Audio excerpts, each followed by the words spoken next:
Todo ser humano requiere para vivir a otro ser humano, fundamentado en el mutuo respeto y la honestidad. Y eso es la base de la vida en la sociedad. Doctor Humberto Maturana Robles. El Centro de Investigación en Pensar Pedagógico e Innovación Educativa les da la más cordial bienvenida al acto inaugural del primer encuentro internacional docente, Desafíos éticos de una profesión compleja. Es un gusto de verdad tenerles aquí con nosotros el día de hoy, 11 de mayo de 2023. Nos sentimos muy agradecidos por hacer propia nuestra convocatoria de este encuentro de voluntades y deseos de pensar pedagógica y didácticamente el acontecer educativo. Asimismo, las realidades educativas latinoamericanas. Desde este Centro Cultural y de Convenciones de la ciudad de Oaxaca, México.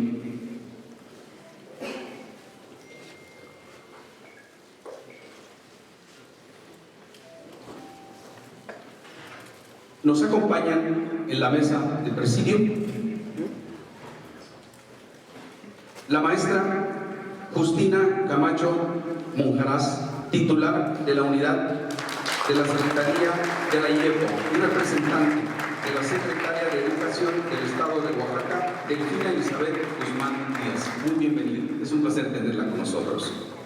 También está con nosotros el licenciado en Derecho Óscar Solórzano Méndez. Él es de la Confederación del Sindicato de Trabajadores de México. Bienvenido. Gracias por estar con nosotros también. Nos acompaña también Hugo Pacheco Sánchez, director de la Escuela Normal, Bilingüe e Intercultural de Oaxaca. Maestro, un placer tenerlo con nosotros. Del mismo modo también está con nosotros la licenciada Deyanira Altamirano Gómez, regidora de la del municipio de Juárez, Oaxaca. Bienvenida. También está con nosotros el doctor Daniel Hugo Suárez, ponente magistral, quien nos visita de la Universidad de Buenos Aires, Argentina.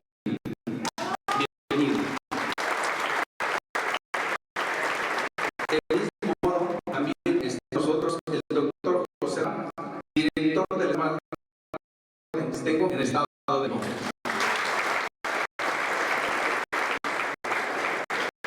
También el doctor Alberto Vázquez, de la División Académica del Instituto Superior de Ciencias de la Educación del Estado.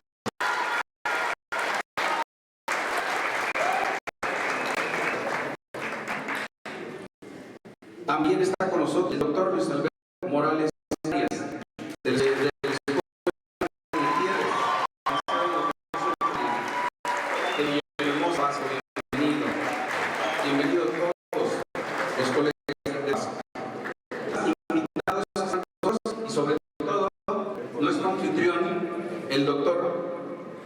David Segura García, director del Centro de Investigación en Pensar Pedagógico e Innovación Educativa. Muchas gracias. Gracias por estar.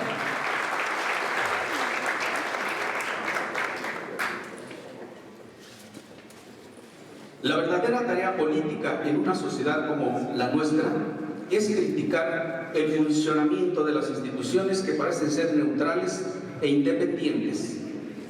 Criticarlas y atacarlas de tal manera que la violencia política que siempre se ha ejercido de manera oscura a través de ellas sea desenmascarada para que uno pueda luchar contra ellos. Michel Foucault, filósofo psicoanalista francés. Escuchamos el mensaje de bienvenida por la licenciada Deyanira Altamirano Gómez, regidora de Igualdad y de la Ciudad Educadora del municipio de Juárez, Oaxaca. Adelante, por favor.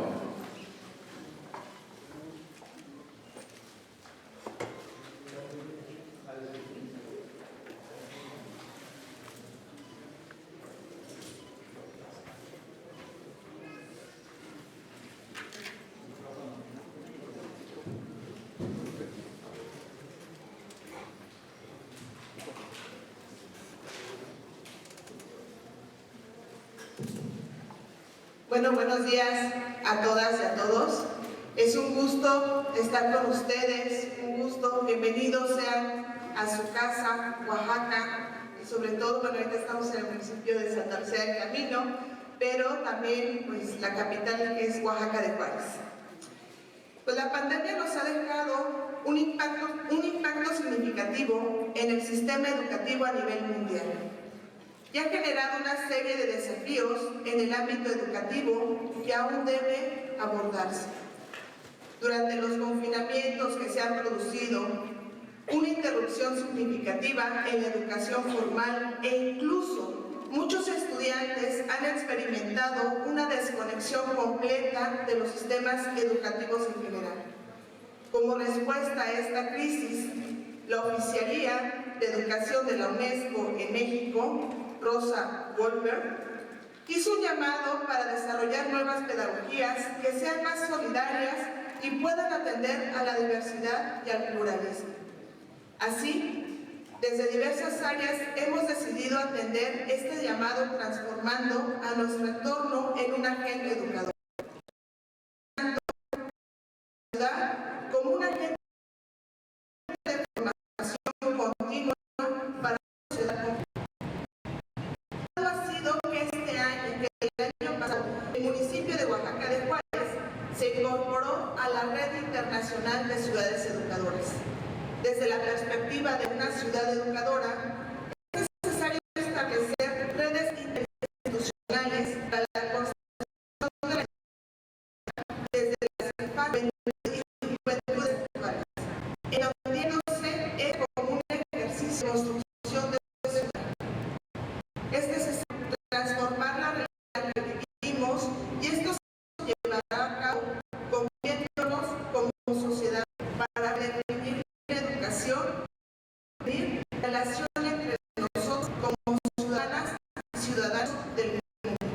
Celebro actividades como las jornadas, como las PIE, en que se puede reflexionar la educación en un sentido más amplio. No hay que olvidar que la educación se debe pensar como una casa social. Muchísimas gracias y bienvenidos sean.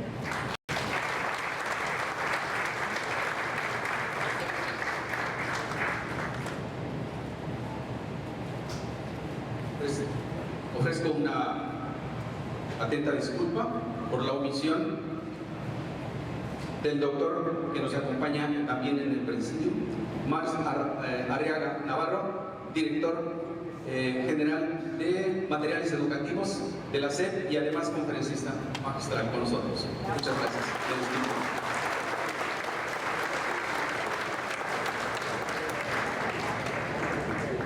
Del mismo modo, ofrezco también una muy atenta disculpa por la omisión del licenciado Rubén Cruz García, síndico hacendario del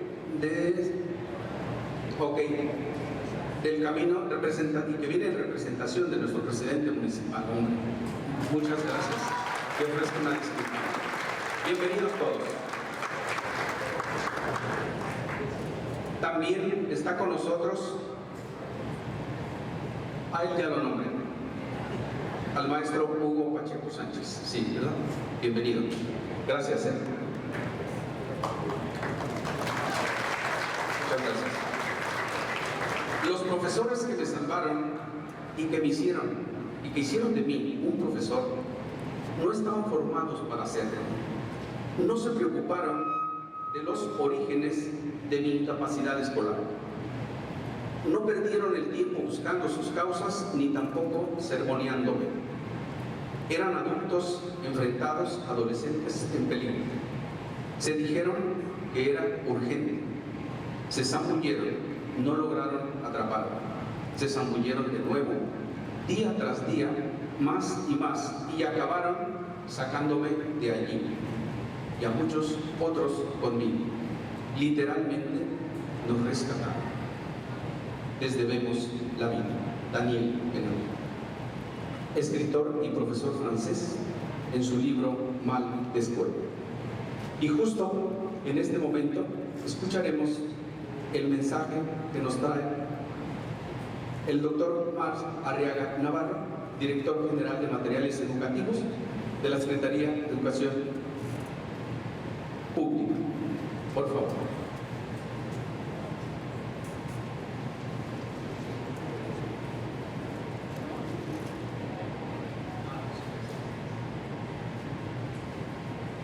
Pues buenos días a todos, muchas gracias por estar aquí.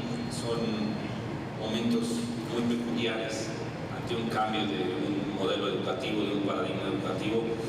Emociona ver tanta gente ansiosa por saber qué es la nueva escuela mexicana, cuáles son los nuevos rumbos que vamos a transitar en el siguiente ciclo escolar. Así que muchas gracias por estar aquí, espero que les gusten las charlas de todos los ponentes.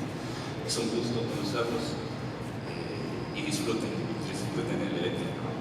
Gracias.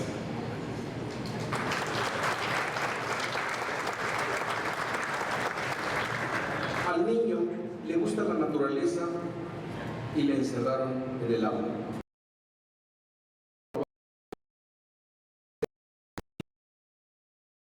Sino que le gusta moverse y le ataron la inmovilidad.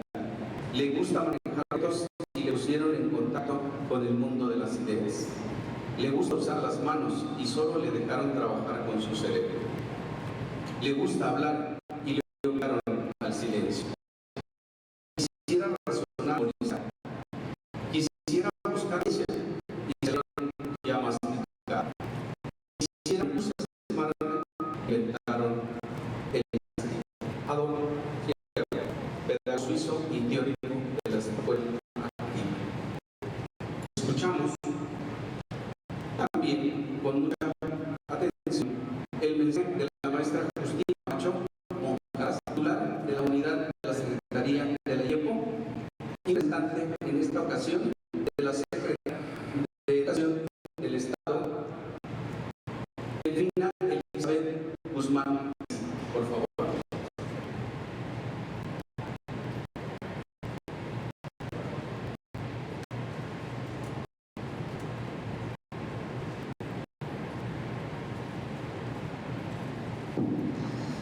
Buenos días a todos y a todas. La educación, el principal componente del tejido social y el mejor instrumento para garantizar la transformación de la sociedad. Distinguidas autoridades civiles y educativas, organizadores del Encuentro Pedagógico Internacional, maestras y maestros, ponentes interesados en su aportación para la mejora educativa de los niños, de los adolescentes, de los jóvenes universitarios. Reciban un cordial saludo de nuestro gobernador, el ingeniero Salomón Jara Cruz, y en representación de la secretaria de Educación, la maestra Delfina Elizabeth Guzmán Díaz, secretaria de Educación de nuestro estado. Nos honramos en recibirlos en este espacio y decirles que se sientan en su casa.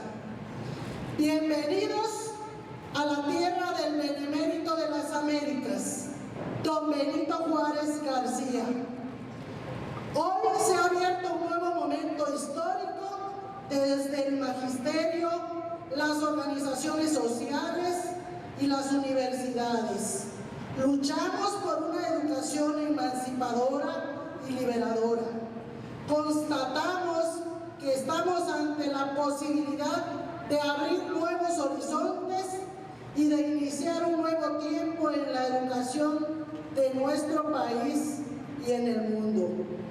Es una premisa por cumplir por el Estado mexicano y es un punto de partida importante para movilizarnos y exigir su justa consolidación, de manera que se garantice una educación para todos y para todas a lo largo de toda la vida, especialmente para aquellos grupos de la sociedad más vulnerables, con las que el Estado tiene una deuda social histórica. Desde esta perspectiva, convocamos a promover el movimiento pedagógico mexicano para organizar y contribuir a una amplia movilización social, ética y política que instituya la transformación educativa de México y el mundo, que fomente la autonomía profesional del docente e integre la escuela a la comunidad. Desde la tierra de Juárez, reconocemos y valoramos el esfuerzo al Centro de Investigación en Pensar Pedagógico e Innovación Educativa Asociación Civil, que hoy estamos reunidos.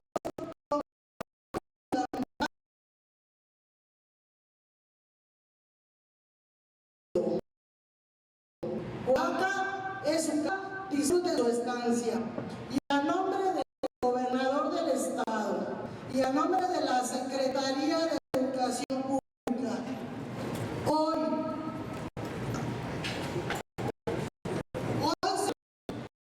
siendo las 9:50 horas, declaramos formalmente los trabajos de encuentro internacional.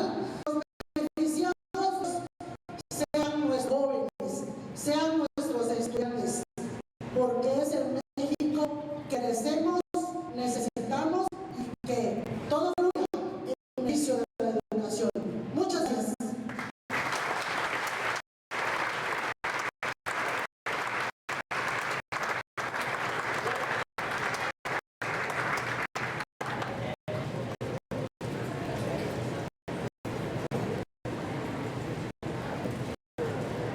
Casi intenté durante mi infancia obligar a la gente que me rodeaba a hacer las cosas de otra manera, a mirar el mundo de otra manera, utilizando la teoría como intervención, como una manera de cuestionar el status quo.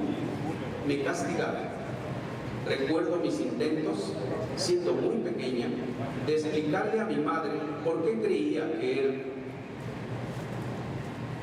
era muy inapropiado que mi padre, aquel hombre que apenas me hablaba, tuviera derecho a disciplinarme, a castigarme físicamente a base de azotes.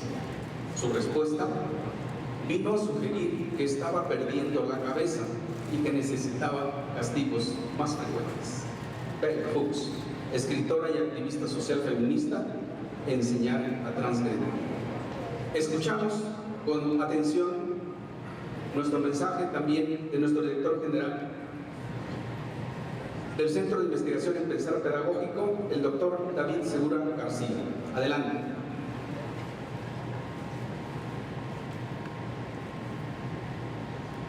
Bienvenidos todos. Nos emociona estar aquí reunidos en el encuentro. Bienvenidos a los maestros de Panamá que están aquí con nosotros. Gran esfuerzo por estar aquí. Los amigos de Colombia, de Argentina, de Suárez. Esperemos que todos estén a gusto, contentos, y claro, los estudiantes de Normal, que nos emociona mucho que estén interesados en formarse, desarrollarse, porque necesitamos docentes con alto impulso hacia la transformación de nuestras realidades. Trabajar como docente en el verdadero y pleno ejercicio de la docencia con niñas, niños de educación básica en el grupo es una de las experiencias más significativas de la docencia. A veces solo entonces es posible reconocer y sentir la complejidad y responsabilidad ética de lo que significa este hermoso ejercicio profesional. La docencia es un acto social, político, porque ejerce un cambio inmediato en la realidad de las nuevas generaciones. Un docente no solamente asume contenidos y propósitos de un programa, asume, junto con otros, el pasado, presente y futuro de una nación.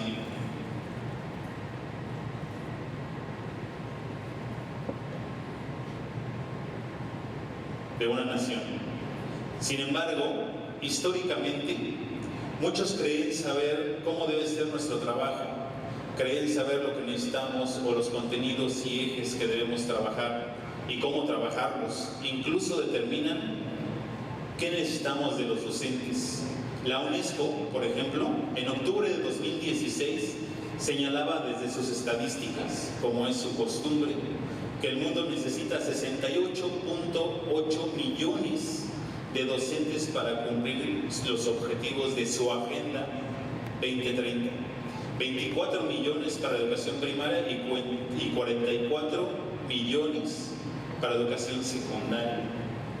Así, desde la formación normalista hasta el ejercicio profesional, se dice y repite qué se espera de nosotros, cuántos debemos ser y cómo debemos ser, qué necesitan del docente, cuáles deben ser sus estándares.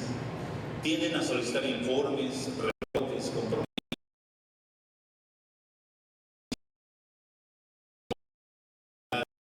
de lo que llaman competencias. La cultura en torno a la docencia tiene un efecto separador, ajeno a lo humano, endogámico y reduccionista de la realidad. Pero además, cuando se solicita obediencia y sumisión del docente, también eso implícitamente lo buscan en una sociedad. Nuestra trabajo en el encuentro, con el encuentro con el otro, no con quienes construimos, nos interpelamos, sentimos, pensamos y sobre todo soñamos. El primer encuentro internacional docente es un espacio para pensar juntos, para revelarnos como sujetos cívicos y creadores de la realidad. Estar aquí, movernos, trasladar, es ya ir al encuentro con el otro, con la busca de saber, enriquecerse, ya asumir todos los dos es un desafío de estar siendo humano y construir sentido de comunidad. Es ya asumir que no nos dan, que no nos cómo actuar y pensar, sino empezar a crear a voluntad nuestros espacios. Con emoción reconozco que este espacio lo hicieron cada uno de los participantes con gestiones, inversiones, contribuciones académicas, con su experiencia y sobre todo con el atrevimiento de estar aquí. Sean bienvenidos a la fiesta pedagógica de los docentes. Sean bienvenidos a crear una cultura donde el docente y su voz, sus ideas y sus sueños sean la raíz de un mundo más consciente e igualitario. Bienvenidos todos.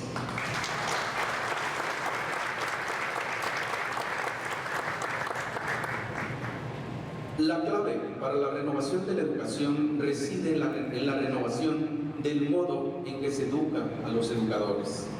Los docentes de la mayoría de los países occidentales se sienten deprimidos y muchos padecen enfermedades psicosomáticas, pero principalmente se sienten desmotivados. Estoy convencido de que solo nutriendo su vida emocional podemos ayudarlos a recuperar su deseo de ayudar también a los demás. La consecuencia de tener que alinearse en una tarea que fracasa a la hora de propiciar un verdadero servicio a sus pupilos. Todos necesitamos sentir que somos útiles para algo. Y cuanto más tratamos de enseñarnos a nosotros mismos, sucumbiendo al engaño sistémico, más nos marchitamos porque nuestras vidas carecen objetivamente de sentido. Sanar la civilización, Claudio Naranjo, psiquiatra y filósofo chileno. Para seguir con esta convocatoria de nuestro presidente del CIPIE, vamos a escuchar la participación artística de Laura Silvia Vargas Ayala, quien nos regala dos hermosas canciones titulada La Josefinita y Jacinto Zenobia. Vamos a darle un fuerte aplauso, por favor. ¡Ánimo!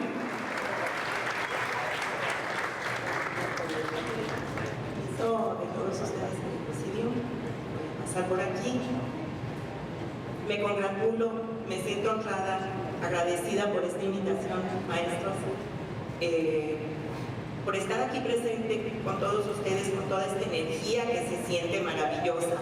Con mi garganta docente, profes, vamos a ser mejores personas gracias a la música, ¿sí o no?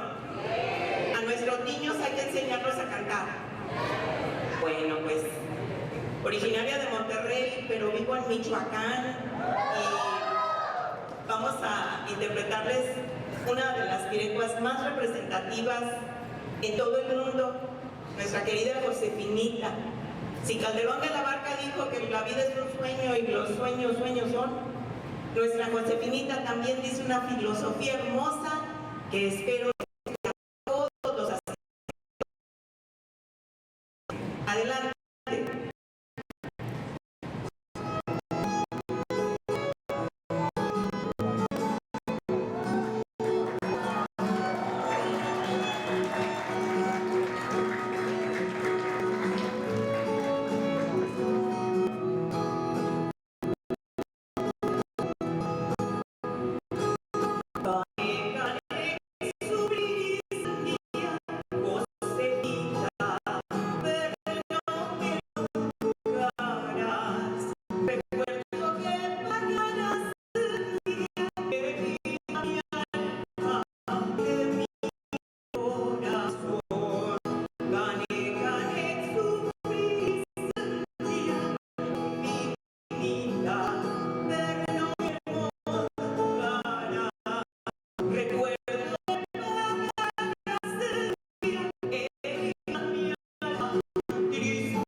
Es una narrativa, una descriptiva maravillosa, una letra, bueno, nos encanta, ojalá que a ustedes también les guste. La escribió un jalisciense distinguido, don Francisco Madrigal, Ancho Madrigal, y va para ustedes con mucho cariño lo que ojalá ya no sucediera, del campo a la ciudad, esta migración, y menos a los Estados Unidos, ¿verdad? Ya no hay. Jacinto Zenobio con todos ustedes.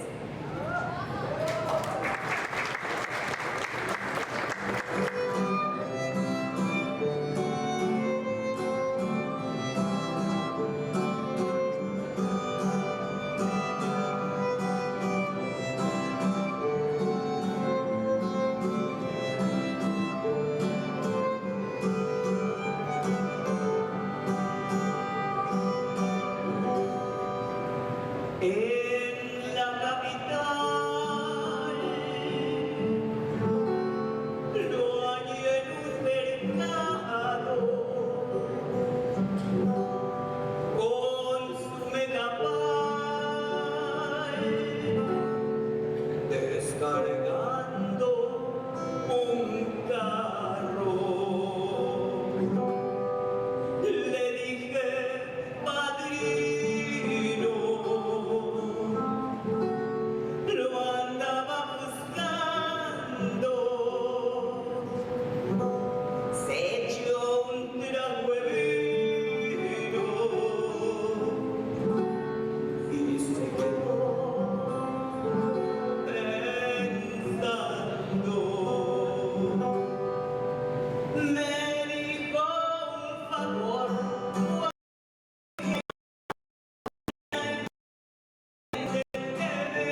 Muchísimas gracias, hombre. Fuerte el aplauso. Eso, que se siente el calor ya. Agradecemos infinitamente a nuestros colegas que estuvieron en este acto inaugural. Les invitamos a los que vienen para el evento a que pasen a la parte de abajo y solo se queden David, que va a ser el moderador, si no mal recuerdo, de esta primera conferencia magistral.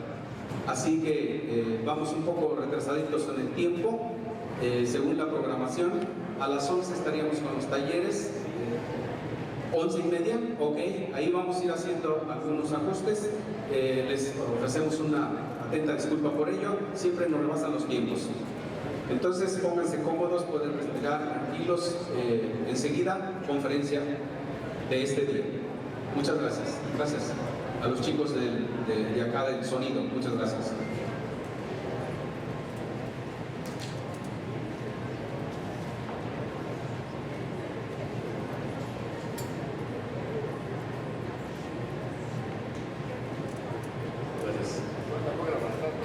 Bueno, para no quitar más tiempo, Max Arrega Navarro es amigo, doctor, director general de materiales educativos.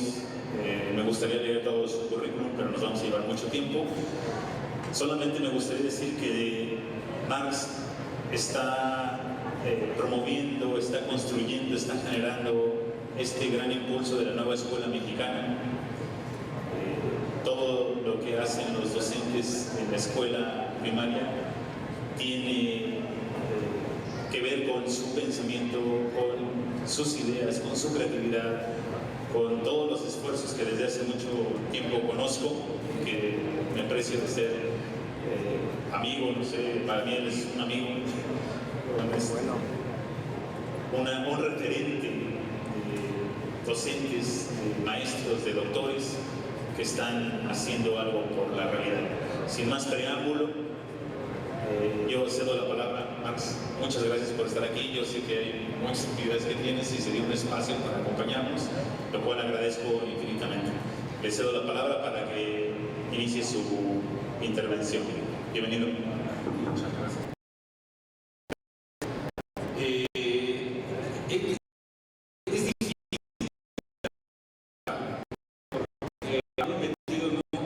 Hasta terminar los libros de primaria y secundaria, todavía nos faltan libros. Ya casi terminamos la familia de primaria, solo faltan algunos pequeños ajustes. Y la de secundaria está increíble.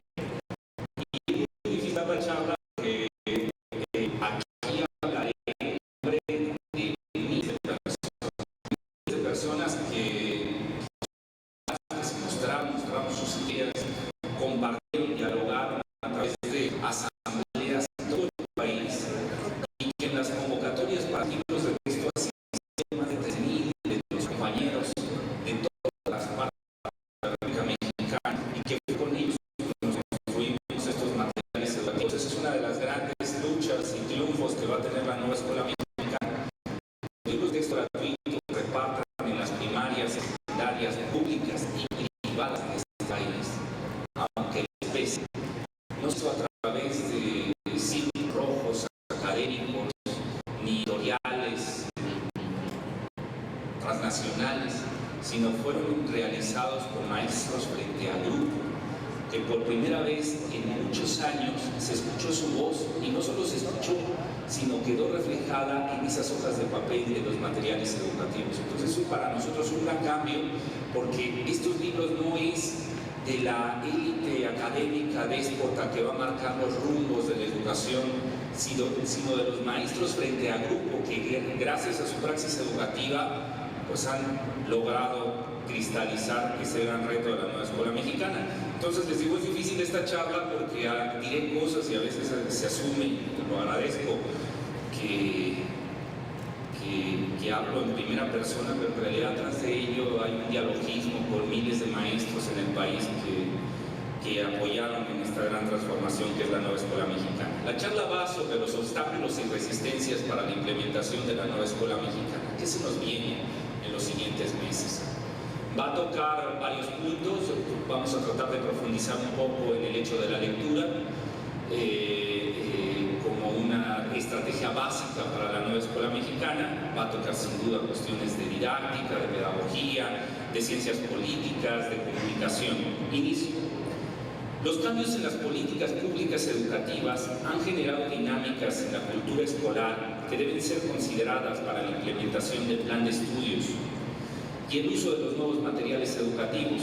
Sin duda, la carga administrativa, el aislamiento de los maestros, la burocratización del sistema educativo, la apatía de las instituciones por el reconocimiento de la labor pedagógica que ellos realizan, la pérdida del trabajo en academia, junto con un sistema económico que genera nuevas prácticas de esclavitud sobre los sujetos y de enajenación por los productos, dificultan un modelo educativo que centra su atención en el reconocimiento de la comunidad y su transformación para resolver las crisis sociales que ahí se viven.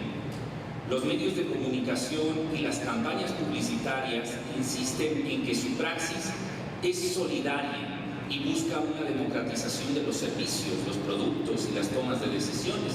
Sin embargo, aquellos supuestos consumos responsables mantienen las mismas dinámicas de enajenación, explotación e individualismo que han deteriorado nuestras comunidades.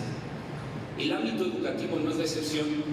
Como señala Ani Pérez Rueda, cito, los proyectos educativos, y aquí toco el tema de proyectos educativos porque muchos saben que los materiales educativos se están haciendo con base en metodologías socioculturales y uno de los ejes principales es el trabajo por proyectos. Bueno, ¿qué dice Ani Pérez Rueda sobre los proyectos educativos? Dice, los proyectos educativos más neoliberales son los que han adoptado de forma más abierta conceptos, prácticas y valores que formaban parte del repertorio de las pedagogías críticas, revolucionarias e incluso anarquistas o libertarias. La escuela neoliberal presenta sus propuestas bajo un discurso antiautoritario, antijerárquico, antitradicionalista, a favor del libre desarrollo del estudiantado, poniendo en primer término la felicidad, la realización personal, la cooperación y la creatividad. Se supone las aulas se abren, las figuras docentes acompañan, los espacios colectivos se comparten y se discuten, los proyectos de aprendizaje se implican en su entorno. En otras palabras, las metodologías alternativas se han convertido en una inversión en busca de mayor rentabilidad y en un medio para perpetuar las desigualdades sociales bajo una aparente transformación. Y ese es el gran reto que tenemos. Que esta nueva escuela mexicana no se institucionalice, no se burocratice, no se convierta en un negocio más como lo ha hecho el sistema educativo mexicano. A la par de estas estrategias de camuflaje que tiene el sistema para asumirlo todo y convertirlo en un negocio, encontramos en el sistema educativo una insistencia por culpar a los individuos de sus fracasos. Según aquellas premisas, es decisión de cada uno de los estudiantes y también de los maestros y maestras, así como de los administrativos, el lugar que desean ocupar en la cadena educativa. De acuerdo con estas ideas, todos tenemos las mismas oportunidades y lo que nos separa del éxito o el fracaso es solo una cuestión de actitud. Para sostener dicha afirmación, cierto sector académico ha insistido, junto a organismos internacionales, en los mecanismos de evaluación para evidenciar los éxitos y las faltas en los procesos de capacitación de los sujetos. Cito, la ideología que subyace al modelo de educación emocional que más se está extendiendo en las ideas del pensamiento positivo, que se basa en 3 ideas generales: que nuestro bienestar no depende de las condiciones externas, sino de cómo percibimos la realidad, que podemos cambiar esta percepción solo con fuerza de voluntad y que en lugar de conformarnos con estar bien, deberíamos intentar alcanzar lo que los defensores de esta corriente llaman el máximo potencial humano. De nuevo, se pasa por alto si ser feliz hoy significa sentirnos constantemente alegres y está estrechamente relacionado con nuestras posibilidades de consumir desenfrenadamente y de competir en el mercado, también en relaciones personales. La la felicidad basta con proponérselo, solo puede defenderse con comodidad desde una situación de privilegios. Esto sirve una vez más para disfrazar la fuerza de voluntad y mérito personal con condiciones materiales de vidas familiares, así como utilizar al reto, a los pobres, los excluidos, a los que les falta voluntad. Fin de cita. Todas estas dinámicas dificultan y obstaculizan la práctica del modelo educativo, el uso de los libros de texto de la nueva escuela mexicana. Pero tal vez lo más complejo, el origen de todas estas incongruencias se encuentra en el concepto de libertad, que se fue desarrollando desde los años 80 del siglo pasado hasta la fecha de hoy. Hoy el sentido común, por una campaña gigantesca en los medios de comunicación, nos insiste en que lo más valioso que posee es la libertad. Frente a esta situación de conquista social, prácticas como la disciplina escolar o la dirección y planeación de los procesos didácticos parecían actividades retrógradas que atentan contra la libertad de los sujetos. Pero debemos entender que dicha libertad individualizada es un concepto que violenta la construcción de comunidades y genera dinámicas de enajenación que deben cuestionarse. Voy a citar, dice la compañera, dice, la concreción de libertad del liberalismo se corresponde con la frase de John Stuart Mill, que decía: mi libertad acaba donde empieza la de los demás. Una afirmación tan extendida que se esgrime tanto desde la izquierda como desde la derecha de manera casi unánime. A pesar de que detrás de ella subyace una idea muy concreta de la libertad social sería una suma de nuestras libertades individuales, enfrentándose y limitándose entre sí. Fin de cita. Al parecer, en el mundo globalizado que nos rodea, esta noción de libertad es la única posible. No obstante, las contradicciones aparecen de manera inmediata porque el ser humano, al ser un sujeto social y comunitario, se vería acosado por las libertades de los demás que terminarían con su libertad personal. Además, esta libertad individual nos obliga a aceptar a los sujetos desde las diferencias y como si fueran seres únicos, dejando de lado u omitiendo las herencias culturales de los pueblos.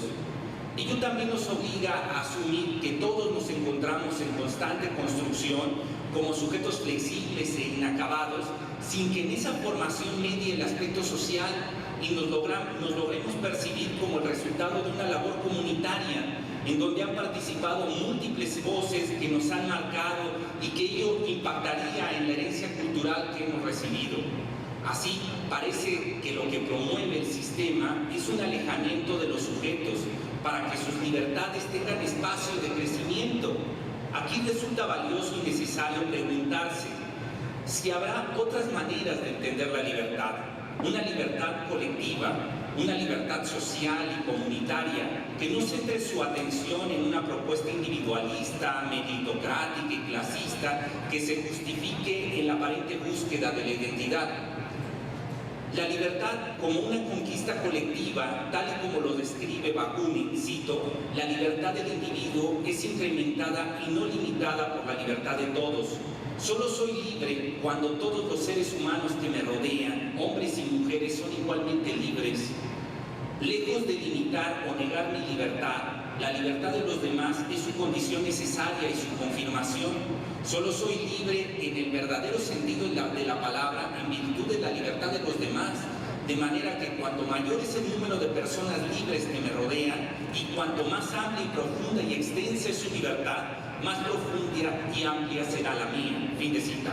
Mi libertad personal, confirmada así por la libertad de todos los demás, se extiende hasta el infinito. Con base en todo lo anterior, es importante señalar algunos obstáculos que como maestros y maestras podemos encontrarnos en la implementación del modelo educativo de la nueva escuela mexicana y el uso de los libros de texto gratuitos. Ello no implica que sean los únicos obstáculos de los que mencioné ahora. De hecho, solo me voy a centrar en el hecho de la lectura, pero sin duda son ejes que se deben considerar para evitar frustraciones en los sujetos y la trivialización del modelo. Como hemos señalado, las presiones del sistema, sus prácticas de enajenación son agresivas y llevan décadas, en algunos casos siglos, en su imposición.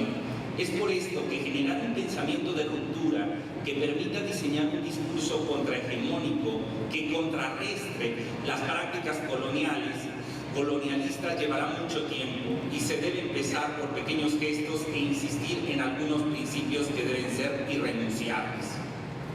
Para hablar de la correlación que hay entre la lectura y la nueva escuela mexicana, antes habrá que definir ambas variables. La primera, la lectura, la debemos entender no como un fin, sino como un medio para una empresa mayor. Soy consciente de que señalar esto sobre la lectura causará molestias y algunos se tirarán de los cabellos, rasgarán sus vestiduras, angustiados de que la finalidad de la escuela, en el nivel básico al menos, no sea el desarrollo de habilidades lectoras. Aquellos que estén tan preocupados por ello, les suplico congruencia. No tiene mucho tiempo que rechazaban el proceso de lectoescritura desde una postura estructural, fonética y conductista. Aseguraban que el desarrollo de las habilidades lectoras era un proceso social, vivo, en donde los estudiantes debían partir de sus contextos y necesidades para llegar a la meta de escribir y leer. Pero ahora, en un acto de total incongruencia, montan un drama porque exigen unidades y capítulos en los libros de textos exclusivos con ejercicios de caligrafía y prosodia estructural. Aseguran que solo podremos formar el capital humano que prometieron a las transnacionales con mucha disciplina, con mucho rigor, como lo hacen los norteamericanos o los asiáticos. Olvidan que en ninguna parte del Programa Nacional de Desarrollo se señaló la creación de un capital humano, sino se escribió, y cito el Plan Nacional de Desarrollo: el gobierno federal se comprometió desde el inicio a mejorar las condiciones materiales de las escuelas del país, a garantizar el acceso a todos los jóvenes a la educación y revertir la mal llamada reforma educativa. La Secretaría de Educación Pública tiene la tarea de dignificar los centros escolares. Fin de cita. Sin embargo, con esta defensa en la continuidad de una educación tradicional, por momentos me recuerda a las campañas de alfabetización de inicios del siglo XX, en donde con una pequeña cartilla de alfabetización, miles de maestros y misioneros culturales se adentraron en las zonas rurales más alejadas con aquellos recetarios y con la meta de formar a buenos mexicanos, a buenos patriotas que defendieran la revolución. Aquello ya sabemos cómo terminó, en un epistemicidio profundo, con una ingeniería social clara, en donde entre más moreno eras, más rasgos indígenas se tuvieran, menos valor tenías en el entramado social. Y todo lo contrario, entre más blanco, con un dominio en las retóricas de la lengua española, con una cultura eurocéntrica, mayor valor se poseía, justificando los privilegios de algunos cuantos. La idea no era nueva. Nebrija la había apuntado siglos antes, cuando en la gramática, en 1492, él escribía, cito a Nebrija: siempre la lengua fue compañera del imperio. Fin de cita. Nadie imaginaba que los materiales educativos, como estas cartillas de alfabetización de inicios del siglo XX, en México se convertirían en un tesoro para tantos conquistadores y bucaneros en busca de su dorado. Pero esta historia negra, esta historia torcida y corrupta, no se origina en lo que hoy es el territorio mexicano. Este relato nace en tierras peninsulares, tiene su origen en las ambiciones de aquellos españoles, aquellos indianos, cito, ricos, pero incultos, pero viajados, con su chaleco blanco, su sombrero panameño y su inseparable puro habano. Fin de cita. Que desde el siglo XVI decidían hacer las Indias y así conquistar una parte del Nuevo Mundo y conseguir el sueño dorado, conseguir el oro y las almas de los indígenas de nuestras tierras. Antes de la conquista, antes de la colonización, en estas tierras no se necesitaba de un material educativo como compañero del imperio. Sí, había imperios, pero imperios sin los procesos de colonización europeos. Los tlamatini y los tlacuilos registraban en los códices antiguos, en los muros y piedras de los templos, la historia y las costumbres de su pueblo, pero ellos sabían que esos relatos tenían vida, que se transmitían de manera oral, y la población convivía con estas costumbres, con estos mitos, con estas teogonías, por medio, por ejemplo, de la flor y canto. La danza, la música y el hacer acompañaban estos procesos didácticos que servían para entender el mundo. Sin embargo, el proceso de colonización nos enseñó, y digo bien, nos enseñó que nuestras verdades locales eran impuras, sacrílegas y que debían erradicarse, olvidarse, que debíamos detenernos, debíamos dejar de hacer, escuchar en silencio y aprender las verdades que el mundo blanco, peninsular, patriarcal y déspota tenía para todos nosotros. Verdades que servirían para legitimar nuestra conquista, los saqueos, las vejaciones, la violencia y el estupro. Conforme a ello, los primeros materiales educativos en la colonia, las cartillas mayores y menores de evangelización, se encargaron de inocular dos competencias, dos habilidades en la juventud indígena. Para los compañeros, todos nosotros los que pasamos por los procesos de evangelización conocemos los catecismos. En época colonial los catecismos tenían por nombre cartillas menores y mayores.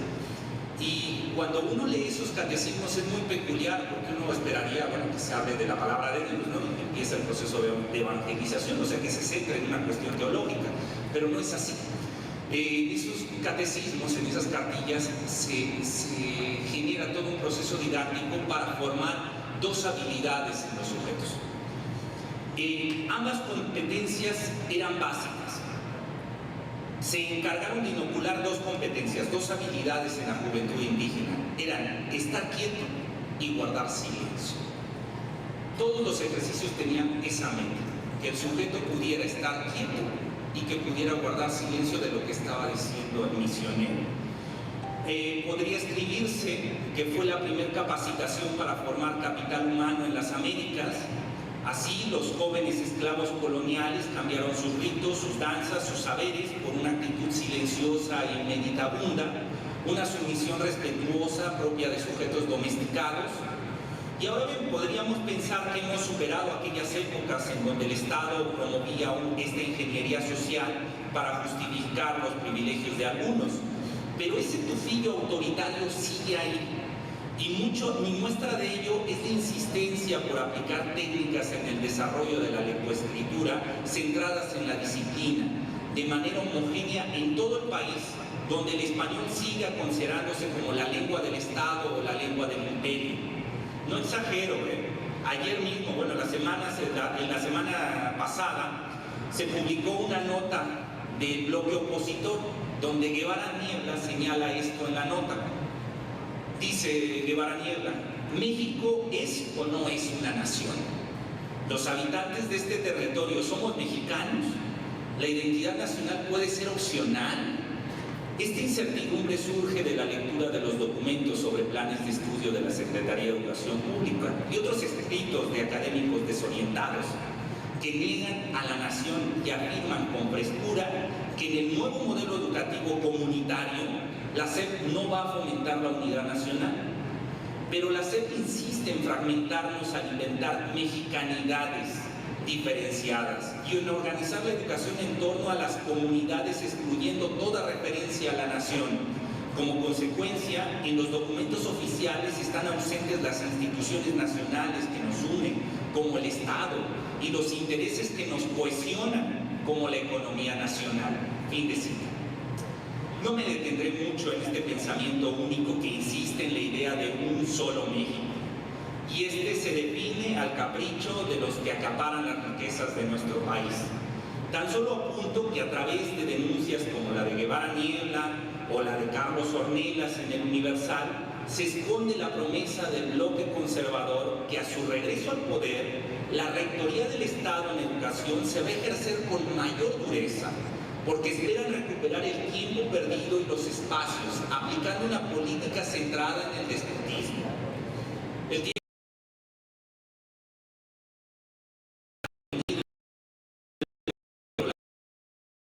por ello, considerarla como un medio para una empresa mayor. Ahora regreso a la lectura. Ahora intentemos definir un poco, adentrarnos a lo que implica la nueva escuela mexicana.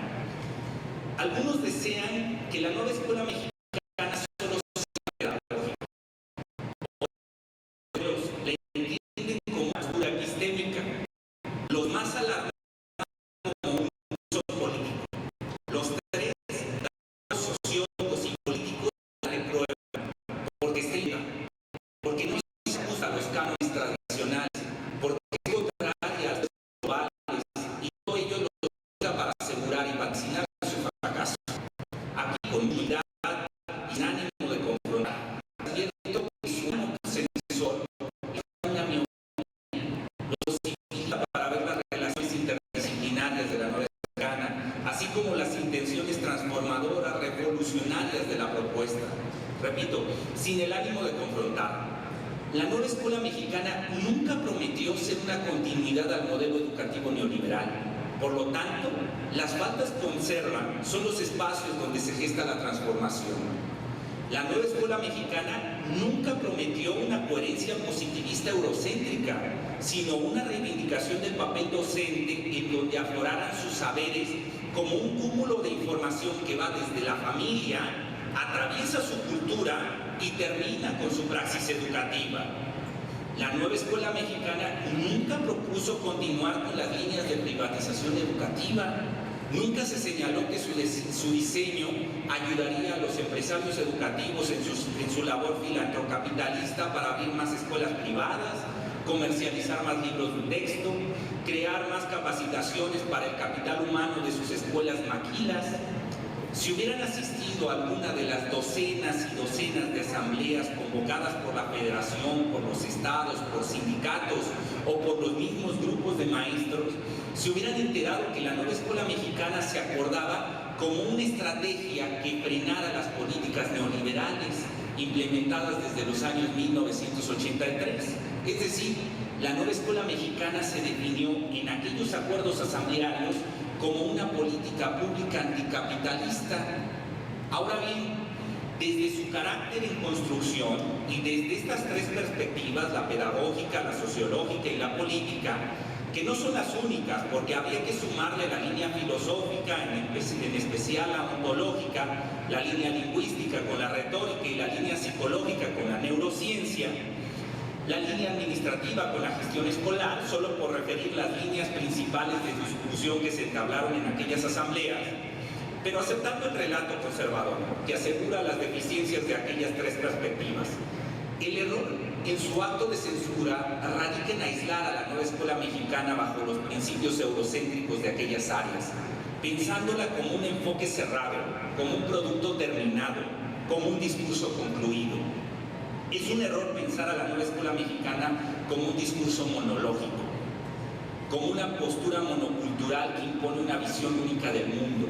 Es un error pensar a la nueva escuela mexicana como el discurso de una hegemonía blanca y déspota sobre unas subalternidades silenciadas.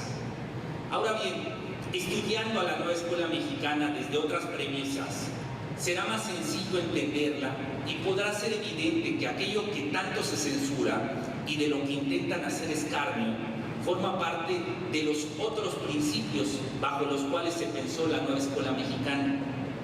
Por lo tanto, la nueva escuela mexicana siempre estará en construcción, siempre será un proceso abierto y dialógico, siempre será un otro discurso en lucha con el eurocentrismo, siempre será el refugio de los débiles contra aquellos que se creen fuertes. Aquí, llegando a este momento, vale la pena volver a preguntarse, ¿qué es la nueva escuela mexicana? La nueva escuela mexicana es una utopía. Y como señalaba Eduardo Galeano, cito, la utopía está en el horizonte. Camino 2 pasos, ella se aleja 2 pasos y el horizonte se corre 10 pasos más allá. Entonces, ¿para qué sirve la utopía? Para eso, sirve para caminar. Fin de cita. Si no la entendemos así, si no entendemos a la nueva escuela mexicana como una utopía, lastimosamente nos veremos como aquellos intelectuales conservadores que con sus ojos llenos de furia aseguran que ella va a fracasar, que lo avanzado en las reformas anteriores sobre el dominio de la ciencia se perderá, que será un desastre para la colonia norteamericana en la que nos estábamos convirtiendo. Sin embargo, si asumimos a la nueva escuela mexicana como una utopía, entonces nos será posible plantear que los libros de texto gratuitos de primaria sean un espacio dialógico, construido por los docentes de todo el país bajo una visión multicultural donde se supere la idea de un Estado-nación en favor de miles de otras comunidades diferentes y valiosas, que se organizan como cooperativas para resolver los problemas reales que cada una de ellas enfrenta. Y cuando hayamos llegado allá y tengamos los libros de texto de toda primaria, con cada una de esas hojas terminadas, todas bajo este enfoque, entonces nuestro horizonte se correrá 10 metros y soñaremos que los libros de texto de secundaria ya no sean un negocio en manos de 4 editoriales, sino libros diseñados para acercar los avances tecnológicos que la humanidad ha desarrollado a todo el pueblo, que así, junto con sus saberes locales, todo el pueblo puede enfrentar las problemáticas que enfrenta en su presente, que encuentra en su presente. Si asumimos a la nueva escuela mexicana como una utopía, caminaremos hacia espacios escolares en donde se desarrolla una convivencia horizontal, en donde el maestro y su comunidad de aula pueden tomar las decisiones finas en el codiseño curricular para completar un programa sintético que responda a las necesidades reales de ese contexto. Si asumimos a la nueva escuela mexicana como una utopía, caminaremos rumbo a unos consejos técnicos libres, en donde se desarrolle el trabajo colegiado básico para la toma de decisiones que implica el codiseño curricular y en donde se debatan los grandes proyectos escolares que servirán de muestra para la transformación de sus localidades. Si asumimos a la nueva escuela mexicana como una utopía, caminaremos a un entramado escolar diferente, en donde no se permita un sistema de castas que justifique la existencia de maestros de primer orden sobre muchos de segundo, donde lo normal sea un maestro con contrato, con salario digno, con prestaciones, con seguro médico, con la posibilidad de continuar sus estudios, con servicios básicos en la escuela como luz, agua, etc. Un sistema escolar que promueva un aumento salarial general y no procesos de estímulo y promociones laborales en donde se divida el magisterio y se le regateen sus derechos laborales. Si asumimos a la nueva escuela mexicana como utopía, caminaremos hacia una relación diferente entre la sociedad y el sistema educativo nacional, en donde las escuelas ya no serán vistas solo como centros donde se custodia el conocimiento, sino como espacios abiertos en donde ese mismo conocimiento se discute y se pone al servicio para resolver los problemas comunitarios. Lugares abiertos en donde la comunidad aprende a desarrollar asambleas, a tomar acuerdos, a conformar cooperativas y a exigir una justicia social. Si asumimos la nueva escuela mexicana como una utopía, caminaremos rumbo a una cultura escolar diferente que no permite las relaciones verticales y los abusos de poder, que no permite el acoso sexual, que no permite que se manipule a las personas para cosificarlas, para silenciarlas y marginarlas. Como conclusión, para que la nueva escuela mexicana logre transformar la educación de nuestro país, requiere de algunos medios que le impulsen. Sin duda, docentes y tutores son pieza clave para esta transformación, pero se requiere de algo fundamental, compañeros. Sí, aquí repetiré a Nebrija, cito a Nebrija, siempre la lengua fue compañera del imperio. Fin de cita. Pero no me refiero a que iniciemos una nueva campaña de alfabetización castiza que ahora sí concluya el epistemicidio nacional. No, lo que intento explicar es el papel que juega la lectura para la nueva escuela mexicana. Una de las grandes desventajas que han tenido las diferentes subalternidades de nuestro país, piénsese en obreros, campesinos, mujeres, pueblos indígenas, en pueblos afrodescendientes, en migrantes, en la comunidad LGTB+, frente a los sectores privilegiados, es la falta de conocimientos. Siempre, cuando llegábamos al punto de arranque de estas competencias neoliberales, unos llegaban con el dominio de la ciencia y se enfrentaban a los nadie, que llegaban con las manos vacías. Tan vacías que el Estado se había encargado de silenciar hasta sus saberes locales. La nueva escuela mexicana como utopía imagina un escenario diferente.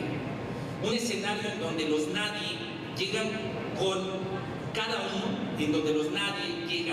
uno, con sus saberes ancestrales, con las herencias de sus pueblos, robustecidas con los conocimientos desarrollados por la humanidad eurocéntrica. Pero para poder tener acceso a ese cúmulo de conocimientos se requieren de dos elementos. Primero, tener acceso a la información. Y es ahí donde los libros de texto son una pieza clave en la formación básica. Segundo, tener las habilidades de lectura para comprenderlos y utilizarlos en la transformación de sus realidades. Por ello insistía que la lectura en la nueva escuela mexicana era un medio para alcanzar una empresa mayor. La lectura es el medio para lograr una utopía. Muchas gracias, compañeros.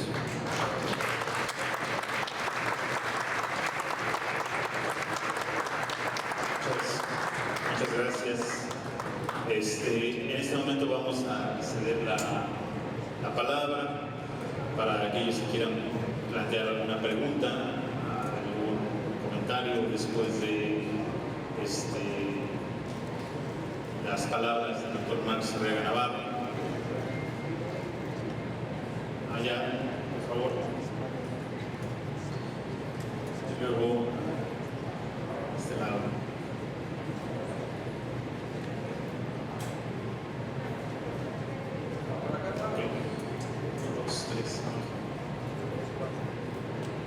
Hola, buenos días. Solamente para preguntarle qué hay para preescolar.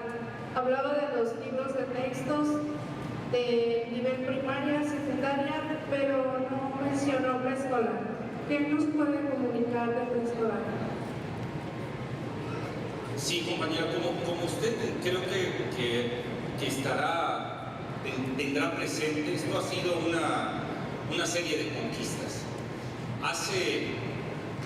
Hace 2 años que llegó la compañera Delfina a la Secretaría de Educación Pública y hace unos meses la compañera Leticia, la nueva escuela mexicana solo implicaba algunas reformas legislativas, pero su impacto en el día a día era mínimo, tanto que estábamos en una convivencia de locura, que seguimos todavía ahí, con diferentes planes de estudio y diferentes materiales educativos.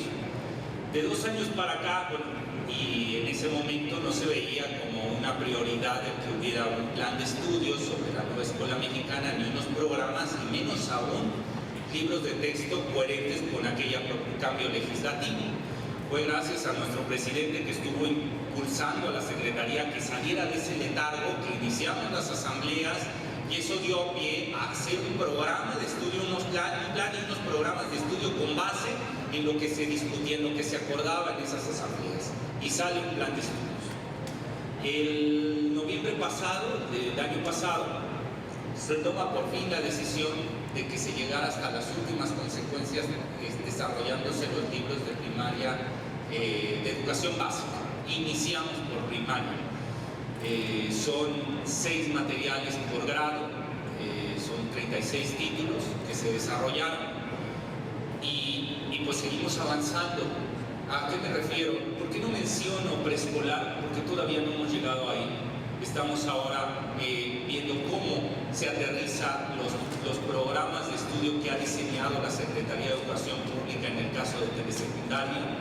Estamos trabajando duro sobre telesecundaria y esperemos que en unos meses más iniciemos las grandes discusiones sobre inicial y preescolar. Entonces, es poco a poco hemos ido ganando esos espacios, hemos logrado quitar ciertos tesoros que tenían, como los libros de secundaria de las editoriales privadas. Hemos logrado generar un ahorro con esas decisiones para poder enfrentar los retos de preescolar e inicial, así como de telesecundaria. Entonces ahí vamos. Yo creo que en un par de meses más le podré dar noticias de cómo va a ser la familia en el caso de preescolar e inicial. Lo que le puedo avanzar es que sí vamos a tener libros de preescolar, libros de texto, no solamente material fungible, sino vamos a tener un libro de texto tanto para alumnos, maestros, como para padres de familia, que apoye en la práctica docente de ustedes. Entonces, estamos en ello, pero es poco a poco, hay que ir impulsando a la Secretaría porque pues, esos son espacios que todavía no son nuestros, son espacios de viejo régimen, ¿no? De los privilegios que se habían generado, de los cotos de poder que se tenían al interior de la SEP y en la mercantilización de la educación. ¿Usted? Había una pregunta antes aquí en medio. No, atrás había una pregunta antes. Ya no.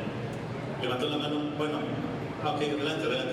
Después acá y la última pregunta aquí. Sí. Buenos días. Soy la profesora Sandra Molina, trabajo en media superior. Y precisamente mi pregunta tiene que ver con el trabajo que se hace en media superior. Por lo que puedo observar, hay mucho trabajo desde siempre en básica, libros de texto, cursos, pero quizás por las características que tiene la educación media superior, porque hay diversas modalidades que ofertan el servicio, siempre queda como olvidada. Nos llegan las reformas posteriores a básica, tenemos como después de ellas, pero creo que el media superior es uno de los niveles más importantes en el sentido de que diverge para que los jóvenes se incorporen al sistema laboral o se incorporen al sistema de superior. Sin embargo, creo que los maestros de media superior estamos muy olvidados, en el sentido de que no tenemos los libros de texto, por ejemplo. No hay cursos como se imparten a nivel básica, que son nacionales, y creo que debemos de ser el nivel que nos deberían de fortalecer más, a lo mejor con una propuesta de libros, con cursos y con formación continua, porque también otra de las características que tiene el nivel medio superior es que no hay una formación para los profesores que impartimos clases. Entonces, llegamos desde distintas formaciones que a veces contamos con la fortaleza de los conocimientos que poseemos desde la formación, pero nos falta la formación pedagógica, docente, o al revés. Tenemos fortalezas en la formación docente, pero en el campo de los conocimientos tenemos deficiencias. Y creo que es un elemento que se debe considerar para trabajar en este nivel, no sé, cursos de actualización, formación continua, una nivelación pedagógica. No sé, creo que hay mucho por hacer en media superior y sin embargo siempre nos dejan al final. Sí, compañera, va a ser dura la respuesta que voy a dar. Primero, un pequeño preámbulo. Hay que entender que el sistema educativo nacional o el sector educativo es un espacio donde las políticas neoliberales se han aplicado con mayor dureza. Y eso fue así por el discurso progresista, es decir, se le metió a la idea a los padres de familia de que no hay mejor inversión que invertir en sus hijos, y entonces ya no era la educación una responsabilidad del Estado, sino ya era una responsabilidad individual, en donde cada uno debía echarle muchas ganas para salir adelante y lograr tener los méritos suficientes para tener esta movilidad social. ¿Eso qué implicó? El que aceptara la sociedad el discurso neoliberal de privatización. ¿Qué implicó? Que tenemos unas políticas neoliberales profundas en el ámbito de la educación. El sector medio tal vez es uno de donde las políticas se han impactado con mayor dureza. O sea, tan solo ver la cantidad de profesores que están por honorarios y la situación de esclavitud en la que se encuentran en las escuelas privadas de todo el país. Entonces, ¿qué ha sucedido? Que encontramos, esto no lo van a encontrar en los informes, o sea, siempre que se hacen diagnósticos de la SED se centran en la cuestión de infraestructura, en la cuestión de dominio de contenidos, en la cuestión de capacitación, pero nunca van a señalar cómo el sector privado ha ido absorbiendo todos los niveles y ha ido privatizándose, ¿no? Entonces, ¿hacia dónde va mi respuesta? Hay que entender que aún la Secretaría de Educación Pública está tomada, que no se ha logrado limpiar el sistema educativo nacional de las políticas neoliberales, que todavía las políticas están colocadas para fomentar el crecimiento de la educación privada y demeritar la educación pública, y que hay que seguir en esta batalla. La nueva escuela mexicana se divide en tres, así como la veo yo, lo digo a título personal, porque creo que no se puede hablar a título personal cuando es funcionario uno, pero a título personal yo la veo dividida en tres: la nueva escuela mexicana de básica, la nueva escuela mexicana de educación media y la nueva escuela mexicana de educación superior.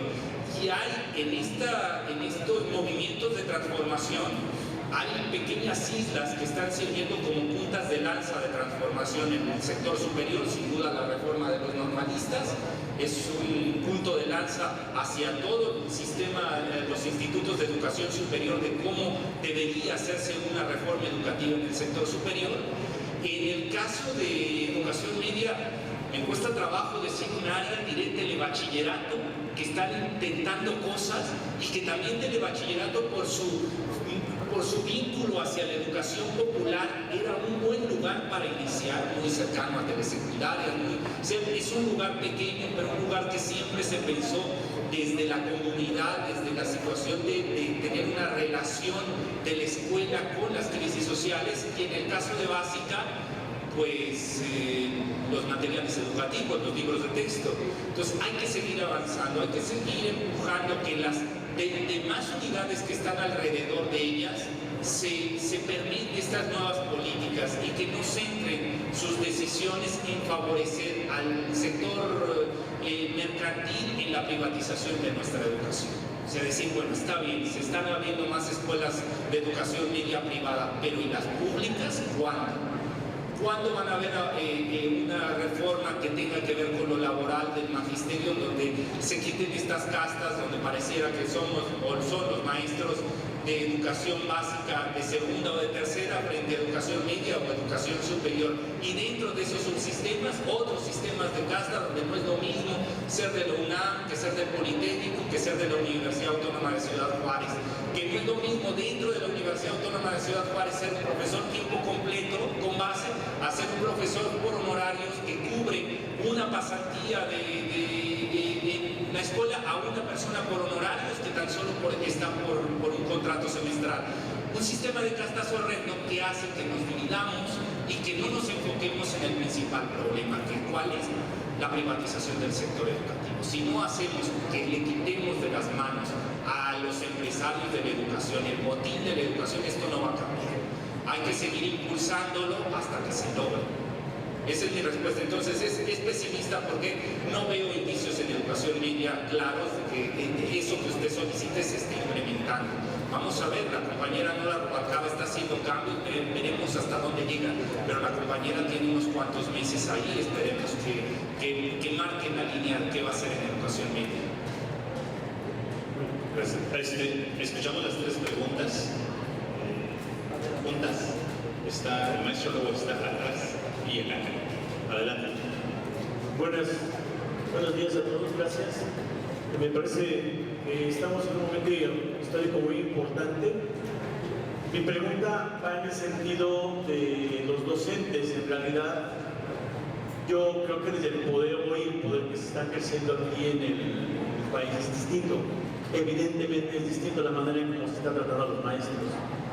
El problema es que los maestros están acostumbrados, después de 30 años de neoliberalismo, a tener una actitud pasiva respecto de lo que el sistema internacional, a través de los medios que tenía aquí, como la propia Secretaría de Educación. Hay una queja profunda de muchos maestros que están acostumbrados y a veces no se dan cuenta del carácter de ese malestar docente que hay, que están esperando que les digan qué hacer.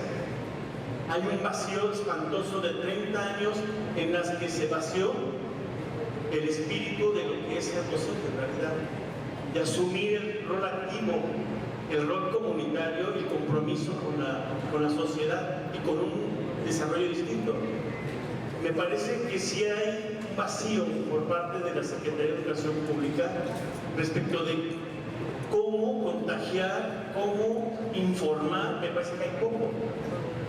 A pesar de que están los talleres, están los consejos técnicos y demás, estamos viviendo de un vacío, realmente un vacío epistémico de los docentes. O sea, el docente no pensaba, o sea, tráeme el taller, tráeme los materiales, tráeme los videos, explícame cómo tengo que planear. Ya no me eches choro, porque eso dicen hay muchos maestros, ya no me chorees, dime qué tengo que hacer. Pues me parece que eso es importante abrir, y yo creo que si lo vemos solamente como efectivamente una cuestión monólogo, efectivamente tiene que ser dialógico, pero también todavía hay una inercia en la que estas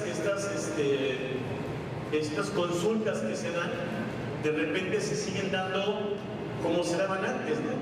en la que las famosas estrategias de cascada, donde va el supervisor se la pasa a los directores a los maestros y demás, se repite. Yo creo que hay que romper también con eso y qué tanto lo están pensando, porque me parece que tiene que haber un nexo necesario entre lo que plantean y una construcción de eso en la escuela. Y eso me parece que o sea, no solamente es el texto dice muchas cosas, pero la práctica que está asociada a cómo aterrizarla de verdad. Entonces, un poco abundar sobre esto. Muchas gracias.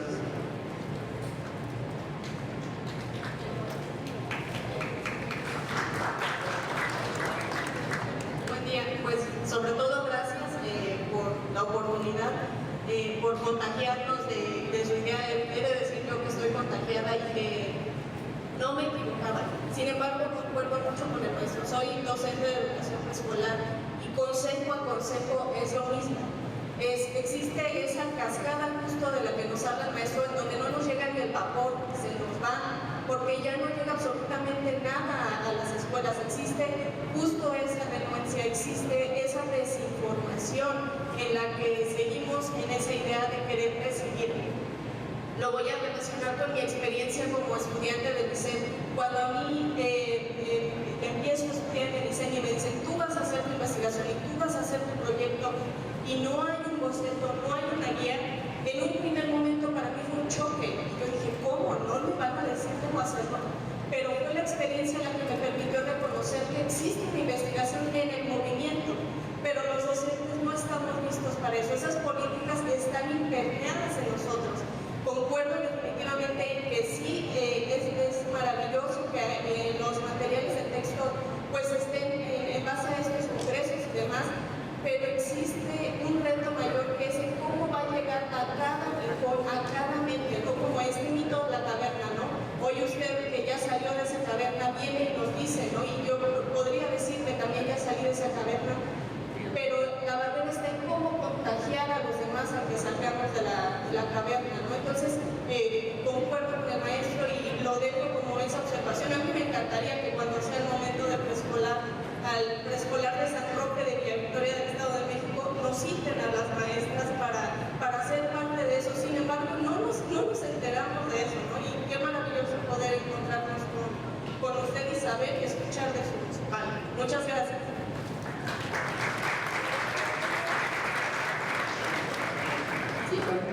Bueno, pues yo estoy muy contenta de estar aquí. Soy de Tamaulipas, doctor Marx. Allá no tuve el privilegio de saludarlo, ¿verdad? Y vengo desde Tamaulipas y quiero, más que nada, felicitarlo por gran trabajo que está desarrollando. De verdad se los puedo decir. Yo soy una de las tamaulipecas que sus proyectos fueron aceptados y van a salir en los libros de texto de primer año y de sexto año. Y quiero decirles que, como bien lo dijo el doctor, no es algo hecho al vapor, fue un trabajo arduo, muchas horas de trabajo, y fuimos pasando de mesa en mesa y estuvieron el gran equipo que conforma el doctor Marx apoyándonos. La verdad, yo avalo lo que está diciendo, yo creo en la nueva escuela mexicana y ya es tiempo de nosotros, ¿verdad?, evitar que nos digan el ABC de lo que tenemos que hacer. Es bien importante contextualizar, todo es de acuerdo el plan y programa debe de ser de acuerdo al contexto en el que tú estás trabajando. Y yo de verdad lo amo, lo quiero y yo creo en la nueva escuela mexicana. Muchísimas gracias.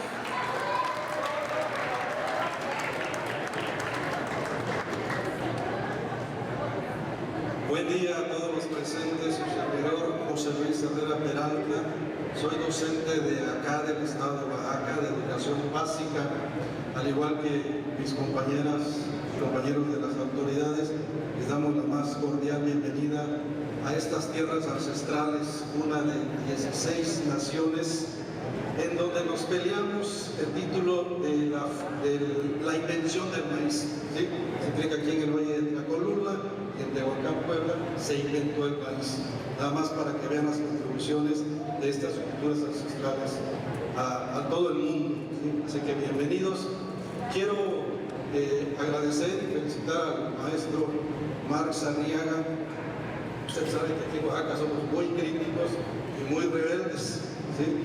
Sin embargo, nos llena de esperanza la enorme coincidencia que presenta en esta utopía de la nueva escuela mexicana con el plan que nosotros traemos desde muchos años atrás, antes de que llegara López Obrador a la presidencia, un plan para transformar la educación en Oaxaca, cuya esencia es pugnar por una educación crítica, liberadora, emancipadora. Y nos hemos enfrentado a ese viejo régimen neoliberal con los recursos propios de los maestros. Aquí en Oaxaca los maestros tenemos que desembolsar de nuestro salario para comprar muchos de los materiales que ocupamos con nuestros niños. Y sé que en otros estados también lo hacen. Sin embargo, esta esperanza que tenemos con esta utopía, y que repito, nosotros llevamos soñando también con nuestra utopía más de 20 años, pues nos llena de mucho aliento. Gracias por esa coincidencia, felicitaciones en esa disertación. Pero la pregunta viene ahora, siempre hay peros, siempre hay peros. Nosotros hemos tenido problemas. Oaxaca es en extensión territorial el quinto estado, después de los 4 grandes estados. Maestro, siempre pregunta concreta, sí. Talleres. Gracias. Nos preocupa el asunto de la contratación de los nuevos maestros y de la formación de los que ya estamos en servicio.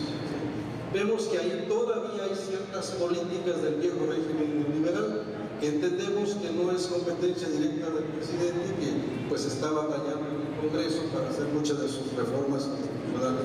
Mi pregunta es, ¿hasta dónde está considerando este nuevo modelo educativo, maestro Max, esa situación de los docentes? No nos preocupa porque están llegando maestros nuevos que son doctores, ingenieros, y si hay un sistema a nivel nacional que se esté considerando para la formación específicamente en educación básica. Gracias. Muchas gracias. La última participación y cerramos porque pasamos a la siguiente actividad. Muchas gracias. Hola, muy buenas tardes. Nosotros venimos del Estado de México. Soy orgullosamente educadora y posiblemente no es una pregunta, pero sí es una participación, porque estos foros, estos encuentros, congresos, regularmente utilizamos la queja, ¿no? Como decía el ponente en algún momento, o sea, las culpas, echar culpas a quienes han estado,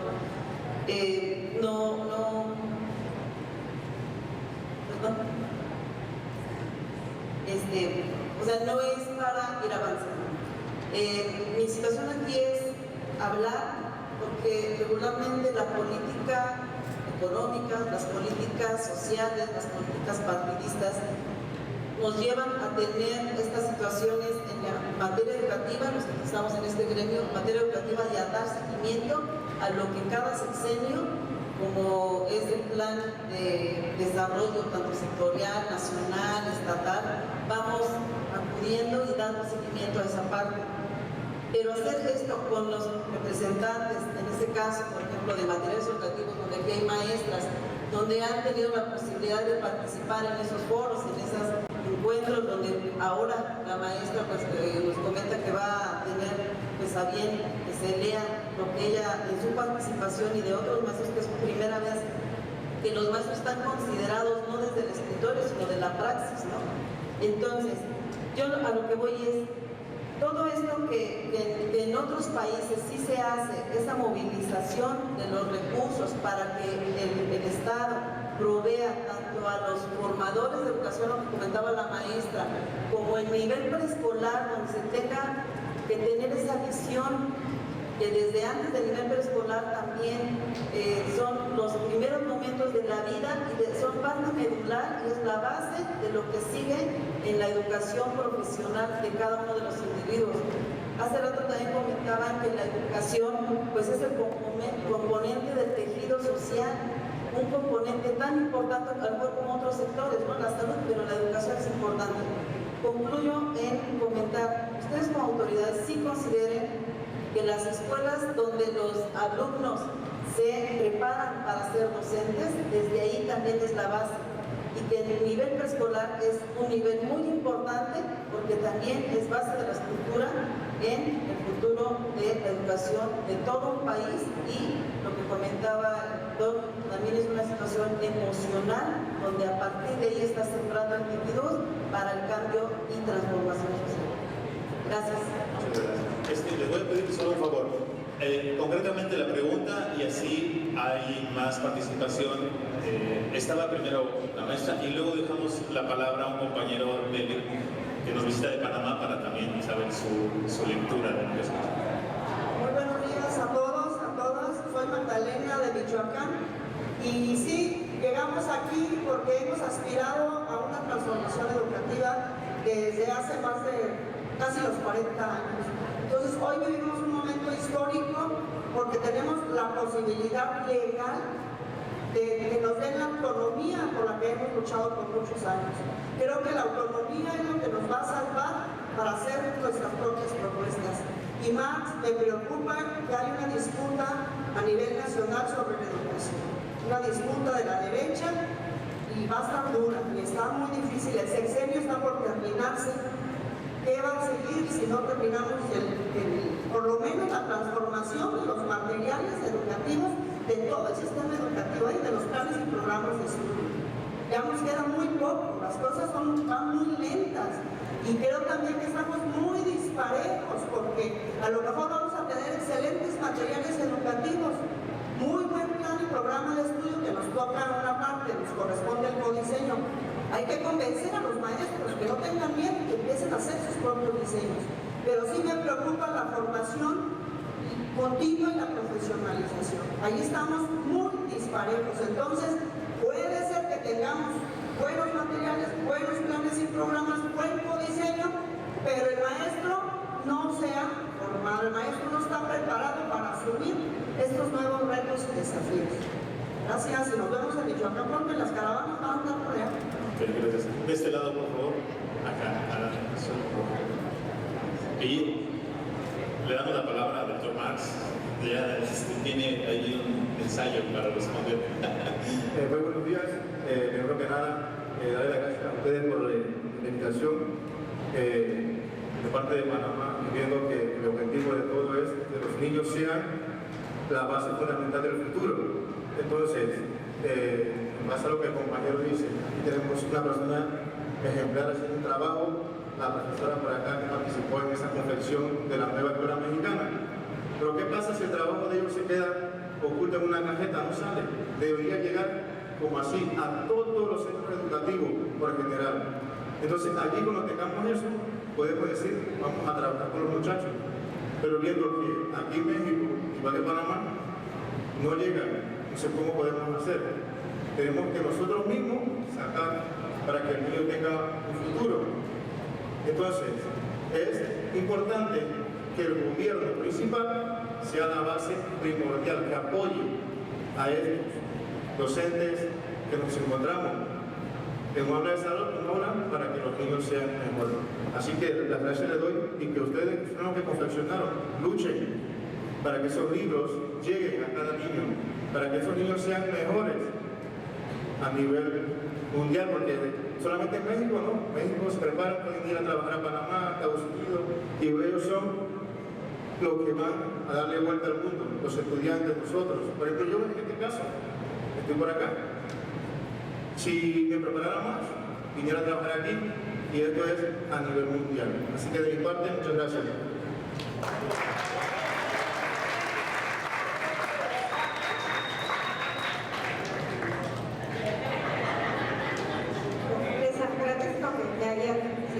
De la voz, Bernardina Patruca, de la Unidad de Educación Secundaria.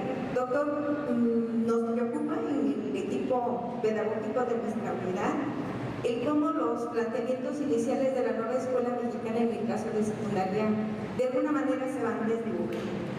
Al solicitarle o sugerirle o pedirle a los maestros la construcción de un programa analítico por asignaturas, pues hay un gran retroceso porque uno de los planteamientos iniciales era superar la disciplinariedad. Entonces es un tema que nos preocupa bastante importante y que bueno, pues nos gustaría que usted pudiera llevar nuestra preocupación y analizar esta parte, ¿no? Vemos que en secundaria en varios sentidos se han dado pasos hacia atrás en los nuevos planteamientos que se han indicado a través del Consejo Técnico Escolar y es una preocupación. Somos impulsores y promotores de la nueva escuela mexicana y pues nos tenemos que desdecir de las cosas que hemos dicho en el inicio de este proceso de formación al profesorado. Entonces, es preocupante. Por otra parte, también solicitarle materiales impresos, sobre todo del plan de estudios y en su momento cuando estén los programas de las asignaturas. Tenemos mucho personal directivo y docentes que no son lectores digitales y que nos lo solicitan y de repente pues eso es lo único que tenemos, lo digital, y creo que el material impreso también es necesario. Por otra parte, también en su función de director general de materiales educativos, pues solicitarle que se sigan dotando de libros a las escuelas secundarias. Ahora que he tenido la oportunidad de visitar algunas escuelas y les pregunto, ¿y dónde está su biblioteca? Algunas son raquíticas, organizadas y otras inexistentes. Entonces considero que también es un aspecto que no se debe descuidar. Les agradezco a ambos. A usted. Pues ha sido... Ahora, compañero, en la siguiente ronda. Ha sido mucho lo que señala. Me sumo, inicio por la preocupación de lo que está en juego en este momento. O sea, sin duda, para todos los que hemos sido maestros, hemos tenido responsabilidades frente al grupo, la frustración de ver cómo año tras año se iban devaluando los contenidos, se iba devaluando la infraestructura, se iban devaluando nuestros salarios, se iba devaluando el lugar, la visión que tenía la sociedad del maestro. Pues eso nos hizo movilizarnos a todos nosotros y generar procesos didácticos diferentes, porque veíamos que aquellas respuestas que daba el Estado no eran suficientes. Y se entendía, estos países, los países latinoamericanos, pero que sucede en todo el mundo, se conforman con la idea de un Estado-nación donde hay un mexicano, hay una identidad que va a forjar a aquellos que tienen los privilegios de hegemonía y va a decir, bueno, el mexicano es una persona valiente, no sé, dependiendo de la década en la que nos encontremos, veremos esos diferentes estereotipos de ese Estado-nación, al mexicano que deberíamos estar formando, al que deberíamos llegar. Eso ocasionó que todo aquello que fuera diferente a aquella visión pues quedaba silenciado, quedaba marginado, quedaba desechado. Los maestros hemos sido sensibles a ello porque han utilizado la educación para formar ese mexicano ideal que después, vinculado hacia las políticas neoliberales de privatización, de capitalización de ese recurso humano, pues se volvía esto en algo atroz. Entonces veíamos cómo nuestros estudiantes, en lugar de convertirse en unos sujetos con identidad, los convertíamos en una especie de maquinarias que estaban al servicio de lo que las transnacionales o la política económica en su momento implementaran.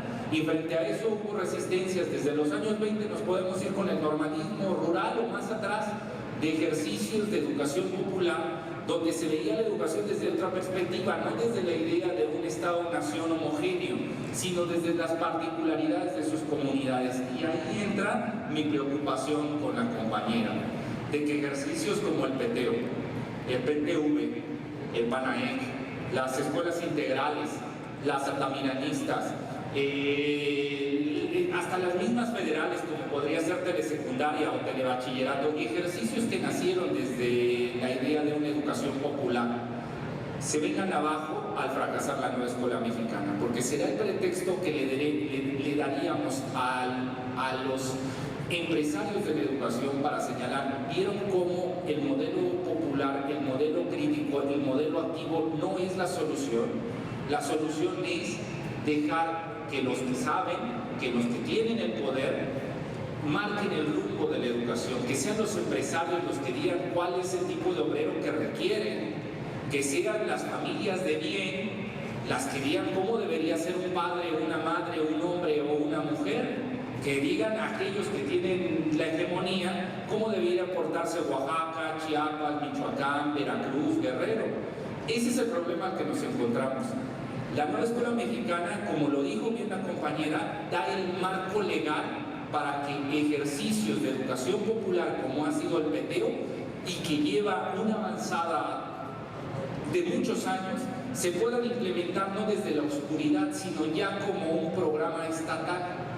Eso da la nueva escuela mexicana, pero eso va a tener vigencia probablemente 2 años. Y será nuestra responsabilidad como maestros frente al grupo no dejar que esto acabe ahí, que no dejar que dentro de esta comunicación que se da, por eso les leía a Guevara Niebla, como ya está insistiendo, de que la educación debe formar la identidad nacional, debe formar a un mexicano único, no le faltaba decir un católico blanco y heterosexual, o sea, nada más faltaba eso, hacia allá van. O sea, decir solo hay un tipo de mexicano y es el mexicano que yo tolero, que yo acepto tener enfrente para poder dialogar. Y es ahí donde el magisterio debe resistirse como lo ha hecho toda la vida y decir, no voy a formar eso. O sea, yo tengo la responsabilidad de mis grupos y no voy a formar sujetos que van a discriminar a más personas. Voy a formar a sujetos sensibles de las crisis sociales que estamos viviendo aquí. Y eso solo se va a hacer con la creación de cooperativas, como lo hace el presidente cuando dice sus programas sociales. No es la burocracia la que gestiona, sino son el pueblo bueno, el pueblo organizado el que dice qué se va a hacer aquí. Vamos a construir la escuela, vamos a poner el techo, vamos a pintarla. Claro, ese es el trabajo en cooperativas. Es la manera en cómo la población va a asumir la responsabilidad de tomar sus decisiones y no esperar que el Estado le regale su libertad, porque el Estado es un Estado-nación que piensa en una identidad única, y si llega un mandatario que quiere ejercer el poder violentando a aquellos diferentes, lo va a hacer porque tiene el marco normativo para hacerlo. Y Oaxaca ya ha pasado por ahí, sabe que si entra un Estado autoritario va a utilizar la fuerza para reprimir a la población. Entonces, ¿qué es lo que debemos hacer? No dejar que la nueva escuela mexicana quede solamente como un ejercicio más de educación popular, sino impulsar a que aquellos maestros que pues se sienten apáticos, que se sienten lejanos, se acerquen hacia estos ejercicios de educación popular, los hagan suyos y se implementen. Comparto con ustedes todas las faltas que tiene aún la Secretaría de Educación Pública. Será muy difícil que la solvente, porque vean, es una institución hecha para un Estado-nación, no para un Estado comunitario, ni para un Estado armado por cooperativas, ni un Estado popular. No, estas instituciones fueron diseñadas para Estados-nación, que tienen todo un marco legislativo para ejercer el poder sobre aquellos débiles. Entonces, pedirle a estas instituciones se ajustan con nosotros, trátenos bien, no nos humillen, no abusen de su poder, es muy difícil. La institución tiene sus mecanismos para ejercer el poder y decir, esto es lo normal. Tú estás en la periferia, tú estás marginado, o te acercas aquí y obedeces, o entonces te silencio, te saco del panorama. Entonces me quedo con eso, termino con eso, ¿no? De la preocupación, es una preocupación real, es año y medio, 2 años, dos periodos que se implementará la nueva escuela mexicana. También vean, es difícil generar un plan y programas de estudio, yo creo que serán más de 2 años, o sea, tendrá que llegar un nuevo régimen, plantear una reforma educativa, generar planes, programas, libros de texto, y tal vez lleve 2 años más. Entonces tendremos 4 años para lograr convencer a la mayor cantidad de maestros posibles de que este es el camino, y cuando tomen la decisión de echar atrás esta educación popular, se levante el magisterio y diga, no, por aquí no. O sea, por aquí no pasamos, esto ya fue un triunfo social. Entonces esto por aquí ya no puede ser. Esto ya lo ganamos, y váyanse a salud, váyanse a caminos, váyanse a obras, váyanse a otros lados, a otras instituciones. Pero en el caso de educación, no. Bueno, muchas gracias, y sé que ya se van a talleres, que sean unos talleres brillantes. Saludos a todos. Muchas gracias. Recuerden que Marx nos sigue acompañando en el conversatorio, pero ya es un espacio más dialógico, como dicen, para que no guarden silencio, recuperen la palabra, hagan uso del lenguaje y podamos discutir más amenamente. Los dejo para que les den las indicaciones. Muchas gracias, Max. Aplausos.